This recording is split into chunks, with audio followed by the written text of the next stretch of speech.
Kompas Update dipersembahkan oleh Aku pilih Morinaga karena waktu tak bisa kembali. Kompas Update pukul 19 waktu Indonesia Barat, saudara, akibat alami pecah ban truk sampah milik Dinas Lingkungan Hidup Jakarta terguling di ruas tol Jor Cakung, Jakarta Timur. Kecelakaan mengakibatkan badan truk melintang menutup sebagian badan jalan dan muatan sampah tumpah ke jalan. Saksi mata menyebut saat kecelakaan terdengar suara ledakan dari truk yang diduga berasal dari pecah ban.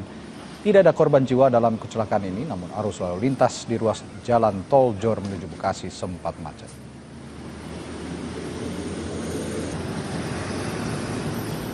Demikian Kompas Update, kami lanjutkan Sapa Indonesia malam sesaat lagi. Tetaplah bersama kami. Kompas Update dipersembahkan oleh Bye tulang kaku, bye-bye faktor U. Entrasol. Aku pilih Morinaga. Moricare Plus Triple BV-nya dukung kecerdasan multitalenta, daya tahan tubuh, dan tumbuh kembang fisiknya.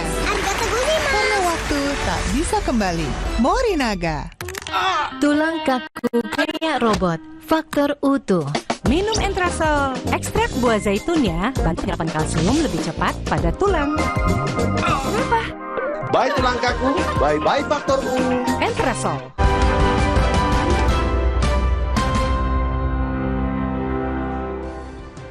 Saudara, KPU Jakarta memastikan masih melakukan penghitungan surat suara secara berjenjang. KPU Jakarta menambahkan belum ada ketentuan terkait Pilkada Jakarta berlangsung 1 atau 2 putaran. Ketua KPU Jakarta Wahyu Dinata meminta masyarakat untuk menunggu hasil resmi yang dikeluarkan KPU terkait Pilkada Jakarta. Wahyu menegaskan KPU Jakarta tidak pernah mengeluarkan pernyataan Pilkada Jakarta berlangsung 1 atau 2 putaran. Merespons klaim paslon tertentu terkait Pilkada 1 atau 2 putaran, Wahyu bilang itu hak masing-masing pasangan calon.